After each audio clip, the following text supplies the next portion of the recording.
रणरणत्या उन्हात जरांगे पाटलांचं आरक्षणासाठी आंदोलन।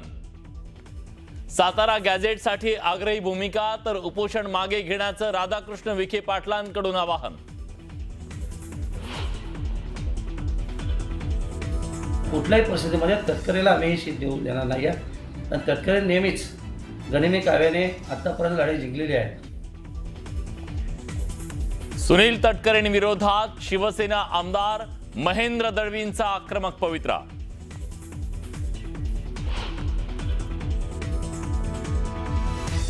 रायगडच्या एका जागेसाठी महायुती 3 जण इच्छुक। महेंद्र दळवींच्या मुलीनं अपक्ष म्हणून भरला अर्ज। भरत गोगावलेंचे पुत्र विकास गोगावले आणि तटकरेंचे पुत्र अनिकेत तटकरेंच्या नावाची ही चर्चा।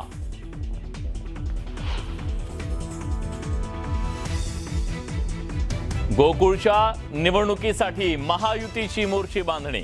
छत्रपती शाहू शेतकरी विकास आघाडीच्या माध्यमातून निवडणूक लढवली जाणारच। सतेज पाटील विरुद्ध महायुती असा सामना रंगणार।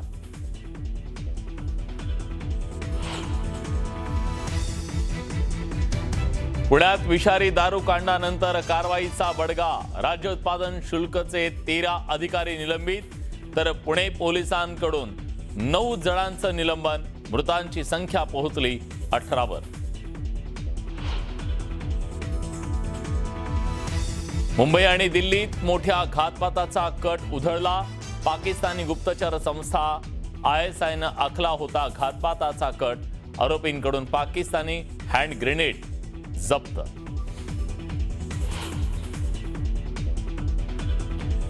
मुंबईत सीएनजीच्या दरात आणखी 2 रुपयांची वाढ। मुंबईत सीएनजीचा दर आता पोहोचला 86 रुपयांवर तर पीएनजीच्या दरातही वाढ झाल्यानं सर्वसामान्य ग्राहकांना बसणार महागाईचे चटके। पंतप्रधान मोदींनी केलेल्या काटकसरीच्या आवाहनाला सत्ताधाऱ्यांनी फासला हरताळ। मंत्री संजय राठोडांच्या वाशिम दौऱ्यात 4-5 नाही 20 ते 22 वाहनांचा ताफा।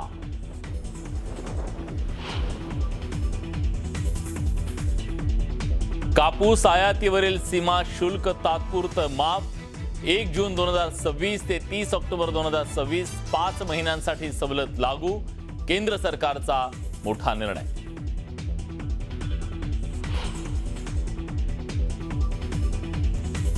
राजस्थानच्या अनेक भागात धुळीचं वादळ। सर्वत्र धुळीचे लोट पसरल्यानं जनजीवन विस्कळीत। अनेक भागात मोठ्या प्रमाणात नुकसान।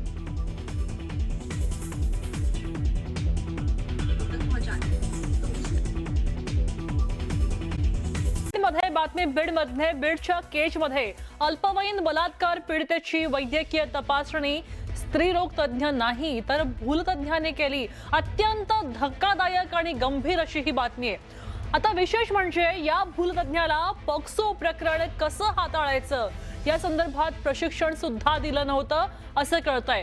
त्यामुळे केज उपजिल्हा रुग्णालयामध्ये आरोग्य व्यवस्थेचा कारभार त्याचा बोजवारा उडाल्याचं पाहायला मिळतंय। आरोग्य विभागानं बलात्कार पीडित तरुणीला दिवसभर ताटकळत ठेवलं। हा प्रकार समोर आला आणि नंतर हे गंभीर प्रकरण कळलं। त्यामुळे संतापाची लाट पसरल्याचं पाहायला मिळतंय। 11 तास ताटकळत ठेवल्यानंतर एका भूलतज्ञानं या मुलीची तपासणी केली असं कळतंय।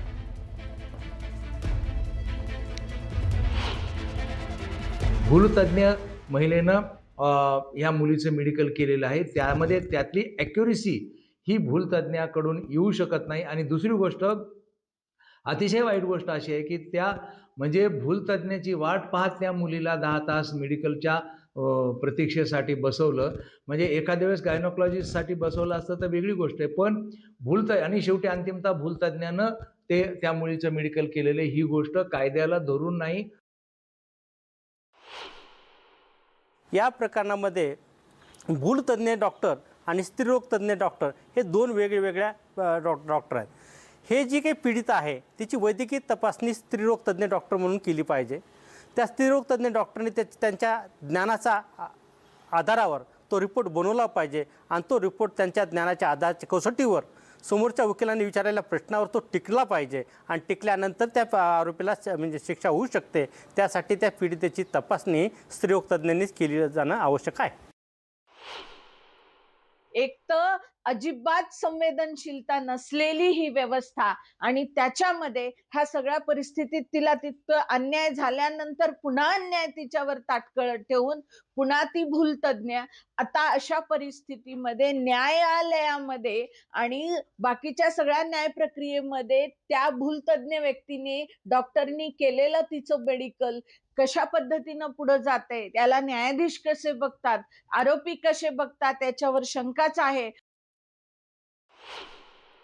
गेल्या जातं तर त्या ठिकाणी प्रत्येक मुलीला अशी समस्या येते, कारण टाळाटाळ करणे, दुसरीकडे रेफर करणे, त्या ठिकाणी उपलब्ध असून म्हणजे उपजिल्हा रुग्णालय असूनही त्या ठिकाणी प्रत्येक मुलीची आजपर्यंत वैद्यकीय तपासणी झालेली नाही. त्यांना दूरच्या ठिकाणी जाणीवपूर्वक काम टाळण्यासाठी पाठवलं जातं आणि मेडिकल कॉलेज असेल, जिल्हा रुग्णालय असेल, या ठिकाणी त्या मुलींना पाठवलं जातं आणि त्यांची खूप हॅरॅसमेंट केली. आता कोल्हापूरमध्ये गोकुळ दूध संघाच्या निवडणुकीसाठी महायुतीनं मोर्चे बांधणी करण्यास सुरुवात केली आहे. महायुतीचे नेते निवडणुकीच्या मैदानात उतरणार आहेत. छत्रपती शाहू शेतकरी विकास आघाडीच्या माध्यमातून ही निवडणूक लढवली जाणार आहे.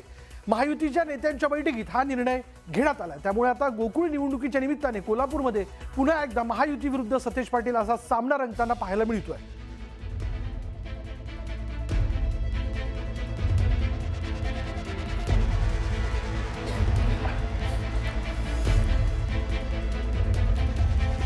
तर पंतप्रधान मोदींनी इंधन बचतीचं आवाहन केलेलं होतं आणि देशवासियांना, सगळ्या राजकारण्यांना, सगळ्या पक्षातल्या नेत्यांना केलेलं होतं. पण त्यांच्या या आवाहनाला राज्यातील सत्ताधारीच हरताळ फासताना दिसून येत आहेत. मंत्री संजय राठोड यांच्या वाशिम दौऱ्यात 4-5 नाही तर तब्बल 20 ते 22 वाहनांचा वापर करण्यात आला. इतकंच नाही तर राठोडांनी नागपूर ते पोहरादेवी असा प्रवास हेलिकॉप्टरनं केला. पोहरादेवी इथल्या बंजारा विरासत संग्रहालय आणि विकास कामांची पाहणी केल्यानंतर राठोड हे हेलिकॉप्टरनंच रवाना होणार आहेत. यात आणखीन एक महत्वाची घडामोड, अजित पवार. बघा, अजित पवार यांच्या निधनानंतर पक्षाची आर्थिक घडी बसवण्याकरता आता पार्थ पवार पुढे सरसावलेले आहेत. म्हणजे राष्ट्रवादीच्या मंत्र्यांना पक्षाकडनं आदेश देण्यात आल्याचं कळतंय. हा आदेश काय तर पक्ष निधीमध्ये सहाय्य देण्याच्या संदर्भातले आदेश जे आहेत ते देण्यात आलेले आहेत. म्हणजे राष्ट्रवादीच्या मंत्र्यांना पक्षाला आर्थिक मदत करण्याचे आदेश पार्थ पवारांनी दिल्याची सूत्रांची माहिती आहे. पक्षाच्या मंत्र्यांनी सद्यस्थितीत सगळ्या गाडा रुळावर आणण्यासाठी पक्षाला मदत केली पाहिजे असे आदेश खासदार पार्थ पवार यांनी दिल्याची माहिती आहे. अजित पवारांच्या हयातीत पक्षाच्या आर्थिक उलाढाली पूर्णपणे अजित पवार यांच्या हातात होत्या आणि त्यानंतर त्यांच्या पश्चात आपण बघतोय की आता पार्थ पवार यांनी पक्षाच्या खजिनदार पदाची जबाबदारी आपल्याकडे घेतलेली आहे.